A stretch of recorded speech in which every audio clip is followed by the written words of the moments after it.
परमेश्वर की सच्चाई जानने वालों, मैं कमल मसीह प्रभु यीशु के नाम से आप सबका स्वागत करता हूं। प्रभु आप सबको आशीषित करे। आज का संदेश सकरा रास्ता। सकरा रास्ता बोले तो तंग रास्ता।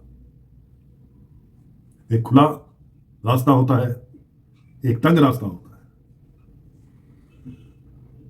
तंग रास्ते में बहुत कम लोग चलते हैं और खुले रास्ते में हर कोई जाता है।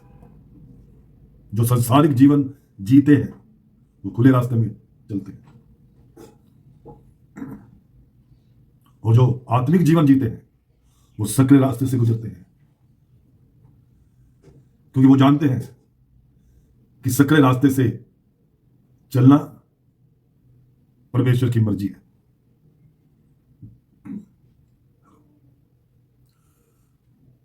हम परमेश्वर की इच्छा को अपने जीवन में बिल्कुल नहीं लेते। हम अपने जीवन में अपनी इच्छा को लेते हैं। मौज मस्ती करना, संसारिक जीवन कैसा होता है? हाँ, कैसा होता है संसारिक जीवन? मौज मस्ती करना, दूसरों की बुराई करना, दूसरों को दुख देना, आज्ञा ना मानना, अपने जीवन में एटीट्यूड रखना, घमंड, घमंड से भरी हुई आंखें, किसी के आगे झुकना नहीं। ऐसा जीवन जीते हैं हम, संसारिक जीवन जीते हैं हम। परमेश्वर का दिया हुआ जीवन हम कहां जीते? परमेश्वर का जीवन, परमेश्वर की इच्छा, परमेश्वर की मर्जी हम अपने जीवन में कभी चाहते ही नहीं है। एक आदमी प्रभु यीशु से पूछता है, लूका चैप्टर 13 वर्ष 23 और 24 हम पढ़ते हैं। क्या कहता है वचन?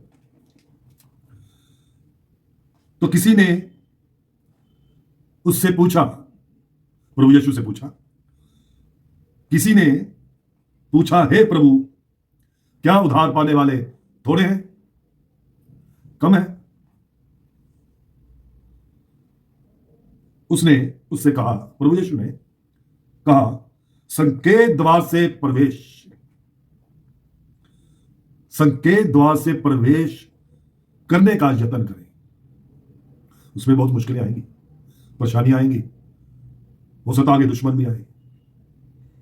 वो इसलिए क्या तुम परमेश्वर के रास्ते में अपने आप को स्थिर रखेंगे? परमेश्वर के राज्य में अपने आप को स्थिर रखेंगे? हाँ, हो सकता हमें रास्ते में कहे, अरे बात सुनो, है ना, अरे बात सुनो, चलो यार इधर चलते हैं, उधर मौज मस्ती करते हैं। वो हमें संसारिक जीवन की तरफ ले जाने की कोशिश कर सकता है, लेकिन क्या हम स्थिर हैं? क्या हमें परमेश्वर की चाल चलनी है? क्या चल रहे हैं? हमें किसी की बातों में नहीं आना है। संकेत रास्ते में कुछ हमारे दुश्मन भी आएंगे, हमारे आगे प्रॉब्लम्स, परेशानियां, चिंताएं खड़ी कर सकते हैं, लेकिन उस वक्त भी क्या हम स्थिर रह सकते हैं? उस वक्त भी क्या हम स्थिर रह सकते हैं या रहेंगे? ओके, संकेत द्वार से प्रवेश करने का यत्न करो, क्योंकि मैं तुमसे कहता हूं कि बहुत से प्रवेश करना चाहेंगे उस वक्त जब द्वार बंद हो चुका होगा और ना कर सकेंगे। एक मकान मालिक कहे कि 10 बजे तक वापस लौट कर आ जाना, वरना मैं दरवाजा बंद कर दूंगा, लॉक कर दूंगा, ताला लगा दूंगा। फिर तुम खटखटाओगे, मैं नहीं खोलूंगा। आज वही परिस्थिति है। परमेश्वर का राज्य निकट है। प्रभु परमेश्वर के राज्य में आप सबको बुलाना चाहता है, आप सबको ले जाना चाहता है, लेकिन हम परमेश्वर की मर्जी पर चलते नहीं हैं। अपनी मर्जी को, अपनी इच्छा को, अपनी जरूरतों को हम रेफरेंस देते हैं। दौलत कमाने भागते हैं, आलिशान घर बनाने के लिए प्रयत्न करते हैं। हम हर वो काम करते हैं जो हमारे जीवन में खुशी लाता है, जब हम जो खुशी चाहते हैं, अपनी मर्जी को हम चाहते हैं, अपनी मर्जी को पूरा करते हैं। इसलिए हम खुले रास्ते से जा रहे हैं। ये रास्ता खुला है, लेकिन आखिर में उस रास्ते में नाशवान जीवन मिलेगा, सदा की मृत्यु मिलेगी। अगर हम परमेश्वर की इच्छा को अपने जीवन में लेते हैं तो परमेश्वर की मर्जी पूरा करते हैं, और जो उसकी इच्छा पूरी करता है परमेश्वर उन्हें बाहें फैलाकर उसे गले लगाता है और अपना दोस्त बनाता है, और अपने दोस्त को वो अपने साथ स्वर्ग में ले जाएगा। 25 वचन पढ़ते हैं। जब घर का स्वामी उठकर द्वार बंद करे, जब घर का स्वामी उठकर द्वार बंद कर चुका हो और तुम बाहर खड़े हुए द्वार खटखटा कर कहने लगोगे, हे प्रभु हमारे लिए द्वार खोल दे, और वह उत्तर देगा, वह उत्तर दे, मैं नहीं जानता तुम कहां के हो, मैं नहीं जानता तुम कहां के हो। जब हम किसी संस्था में जाते हैं, जिसको जो जो काम मिला होता है, उसके यहां पर आइडेंटिटी कार्ड होता है, उसमें उसका नाम और डेजिग्नेशन लिखा होता है कि वो क्या काम कर रहा है, कौन है, पीएन है, प्रधान है, सुपरवाइजर है या सिक्योरिटी गार्ड है। इसी तरह जब हम स्वर्ग के राज्य में जाना चाहेंगे एक्सक्यूज मी, तो स्वर्ग का द्वार हमें पूछेगा तुम कौन हो। क्यों? क्योंकि हमारे यहां पर आइडेंटिटी कार्ड नहीं होगा, बोले तो परमेश्वर का यहां पर लिखा हुआ चिन्ह नहीं होगा, क्योंकि परमेश्वर के राज्य में जाने वाले के यहां माथे पर प्रभु यीशु का और उसके पिता यहोवा का नाम लिखा होगा। उसे पूछने की जरूरत नहीं होगी, द्वार को पूछने की जरूरत नहीं होगी कि आप कौन है, द्वार खोल देंगे। देखिए, परमेश्वर का वचन हर किसी को बदलने का अवसर देता है, लेकिन कुछ लोग इस अवसर को ले लेते हैं, कुछ इस अवसर को बिल्कुल नहीं लेना चाहते। एक छोटी सी मिसाल देता हूं, आपने कोई सूअर को देखा है? सूअर किस में मगन रहता है? खाना खाने में। एक ने कहा, सूअर को कहा, अरे 24 घंटे तुम अपना मुंह खाने के अंदर रखते हो, कभी ऊपर भी देखा करो, परमेश्वर है, कभी कभी उसको भी देख लिया करो लेकिन सूअर अपने खाने में मगन रहता है।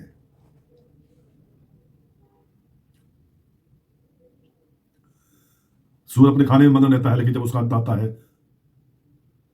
जब उसे मारा जाता है, तब उसका मुंह ऊपर किया जाता है, वो एक खंजर से उसके यहां पर वार किया जाता है, उसे मारा जाता है, लेकिन तब द्वार बंद हो चुका होता है।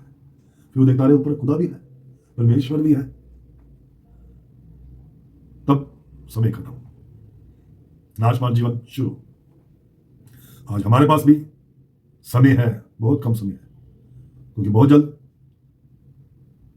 प्रभु यीशु एक धधकती हुई आग की तरह आएंगे, और जितने भी दुष्ट स्वरदूत के संगी हैं उसकी इच्छा पर चलते हैं, बोले तो दूसरों की बुराई करना, दूसरों को धोखा देना, खून करना, चोरी करना, डाका डालना, अपने अल्फाज से दूसरों को दर्द देना, ऐसे लोग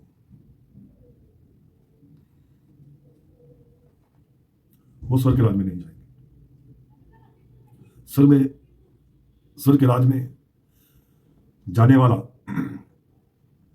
हर किसी से प्यार करेगा, किसी को धोखे में नहीं रखेगा, हर किसी के साथ प्रेम से रहेगा, उसकी इज्जत करेगा, बुराई नहीं, एक्सक्यूज मी, इज्जत करेगा, बुराई नहीं। हाँ, बुराई नहीं करेगा। ज्यादातर लोग 99% लोग दूसरों की बुराई करने से पीछे नहीं हटते हैं, दूसरों को धोखा देने के लिए पीछे नहीं हटते हैं, धन के पीछे भागते हैं, आलीशान घर बनाते हैं, लेकिन वो सच्चाई को नहीं जानते हैं। लेकिन मरने के बाद हमारे साथ वो आलीशान घर नहीं जाएगा, तमाम जमा किया हुआ धन नहीं जाएगा। क्या जाएगा? धन जाएगा जरूर। कौन सा धन जाएगा? आत्मिक धन, स्वर्गीय धन, जो स्वर्ग में इकट्ठा होता है। स्वर्ग में जाने का और वहां पर अपना घर खरीदने का वो धन स्वर्ग में इकट्ठा होता है। और वो धन कमाया कैसे जाता है? दूसरों की इज्जत कर कर, हर किसी को अपना समझकर, दूसरों का साथ देकर, दूसरों की चिंता में काम आने पर, दूसरों को सहारा देने पर, अपने से ज्यादा दूसरे को इज्जत देने पर। ये सब ऐसे बहुत से काम हैं करने से स्वर्ग में धन इकट्ठा होता है, और वही हमें स्वर्ग के राज्य में एक घर खरीदने के लिए वो धन हमारे काम आएगा। आज इस संदेश में मैं आपको यही बताना चाहता हूं, अपना जीवन बदले, अपना जीवन बदलिए, सकरे रास्ते को अपनाइए। बोले तो परमेश्वर की मर्जी को अपनाएं, खुले रास्ते में जाना छोड़े। बोले तो अपनी इच्छा के अनुसार चलना। हम अपनी आजादी चाहते हैं, लेकिन सगड़ा रास्ता परमेश्वर की मर्जी को चाहना, खुला रास्ता अपनी मर्जी को चाहना, सगड़ा रास्ता, तंग रास्ता, कठिन भरा रास्ता परमेश्वर मर्जी को, अपनी मर्जी को लेना चाहते हैं या परमेश्वर की मर्जी को? अपनी मर्जी को लेंगे तो नाश होंगे, कष्ट भरा जीवन, सदा की मृत्यु। परमेश्वर की मर्जी सदा का जीवन, आनंदित जीवन, फिरदौस में जीवन, यहां पर हम मौत का मुंह नहीं देखेंगे, बीमारी नहीं होगी, तकलीफ नहीं होगी, भूख नहीं होगी, प्यास नहीं होगी, आनंदित जीवन, सदा का जीवन।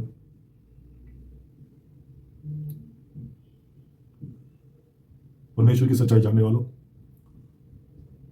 परमेश्वर की सच्चाई को अच्छी रीति से हमें जानना है और उस सच्चाई के अनुसार हमें अपना जीवन व्यतीत करना है। आत्मिक जीवन जीना है, संसारिक जीवन नहीं, आत्मिक जीवन। आज हमारे पास वक्त है, समय है आत्मिक जीवन जीने का। परमेश्वर की सच्चाई जानने वालों, मैं विश्वास करता हूं कि आज इस संदेश से आपके जीवन में परिवर्तन आने वाला है। इस संदेश में जो बने हुए हैं उनके जीवन में परिवर्तन आने वाला है। आइए हम प्रार्थना करें। मैं आपके लिए प्रार्थना करना चाहता हूं। परमेश्वर तुम्हें संदेश के जरिए आशीषित करे और तुम्हारे जीवन को परमेश्वर की मर्जी के लायक आप बनाए, इसके लिए मैं प्रार्थना करता हूं। आइए हम अपनी आंखें बंद करें। स्वर्गीय पिता परमेश्वर दयालु परमेश्वर, तेरा शुक्र, तेरा धन्यवाद करते हैं प्रभु, आज के संदेश के लिए, आज के सुंदर समय के लिए हम आपका धन्यवाद करते हैं। आज जो जो संदेश सुन रहे हैं प्रभु, उनके जीवन में बदलाव ला, उनके जीवन को अपनी इच्छा के अनुसार बना, उन सबको प्यार करने वाला मन दे, आज्ञा मानने वाला मन दे, प्रेम करने वाला मन दे। वो अपने जीवन में अपनी मर्जी को, अपनी इच्छा को छोड़कर प्रभु तेरी इच्छा को और तेरी मर्जी को जाने और उस पर चले। हर कोई सदा की जिंदगी पाए, इसके लिए आप सबको आशीषित करें कि वो अपने आप को बदलने पाए। मैं विश्वास करता हूं, आज मैं कमल मसीह विश्वास करता हूं, इस संदेश के सुनने पर आप सब अपने आप को बदलेंगे। मैं विश्वास करता हूं, मैं विश्वास करता हूं, मैं विश्वास करता हूं। प्रभु यीशु के नाम से ये प्रार्थना करते हैं, सुनो कबूल कर हमारे पिता। आमीन, आमीन, आमीन। धन्यवाद। आपको ये संदेश कैसा लगा?